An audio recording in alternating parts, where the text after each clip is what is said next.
of Dovashim Skaven.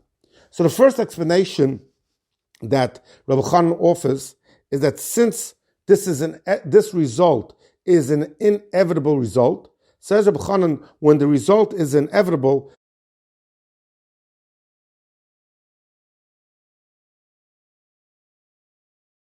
you can't say Dov Shenim Skaven. The other explanation Rabbi Chanan gives is when somebody drags the chair, the halacha is that is over soft ground, that is considered the malacha. In other words, the two different approaches of Rabbi Chanan is one is the fact that it's inevitable means that you had kavana. The other pshat is it's not pshat that you had kavana. That is the malacha. Taisus, the very maskal high, when he speaks about psuk reisha, speaks about a psuk reisha d'loi nichalei. A psuk reisha that a person isn't happy with.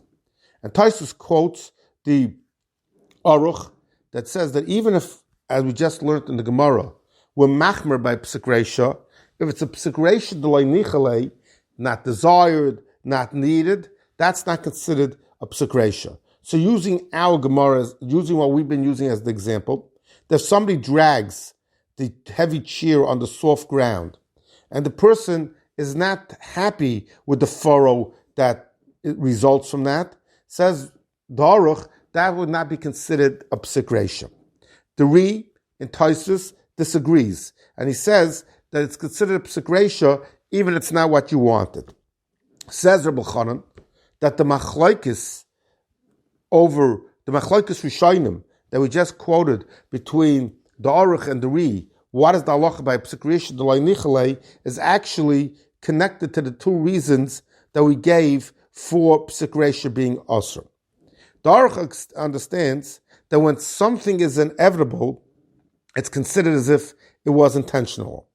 Therefore, says Rabbi Chanan, the Isser psuk reisha should be limited to situations is where what happens is something you want to happen. So we could say that since it was inevitable that it should happen, and you are happy with what happens, so that makes it as if you wanted that to happen. But if it's something that you didn't want should happen, there's no reason to say that even though it's inevitable, that it was also intentional. The Ri, says Rabbi Chanan, on the other hand, holds a psuk reisha is that when what you did, the result of what you did is going to have to happen, that makes it into the malacha. Says Rabbi Chanan, the malacha is the malacha. The fact that you're satisfied or not satisfied with what happened doesn't change the malacha. The malacha is the malacha. And therefore, says Rabbi Chanan, that we can understand why the Ri will not agree to the heter of psuk reisha, the heter of the Aruch LaNer of psuk reisha, the loi nichalei, and say that that's not considered a psuk reisha. Moreover, another nafkamina that Rabbi Zalman Zatzal, Rabbi Zalman Meltzer, in his Sefer Evan Ozel gives between these two different approaches is what will be the halacha if when you did what you did, it wasn't certain that this is going to happen. It was questionable that's going to happen, and then it happened. For example, he says, what would happen if you have a jar and there are flies in the jar? You did not know that there are flies in the jar, and you closed the jar. By closing the jar, you did the malachat seder. You captured those flies. It's a psuk reisha. If you close a jar that has in it flies, for sure you did the malach of tzeidah. Will that be considered an act of psuk reisha or not? If we take the approach, the second approach, which Rabbi Chanan said is the approach of the Ri, that something that's certainly going to happen is considered that malacha, so then you'll be chayiv.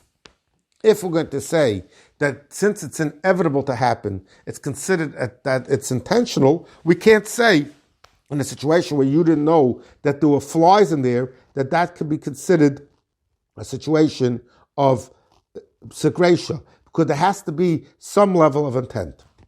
As we mentioned, there's a machlokes rishonim if a psuk reisha d'loi nichalei is considered psuk reisha, and Taisus quotes an Aruch LaNer.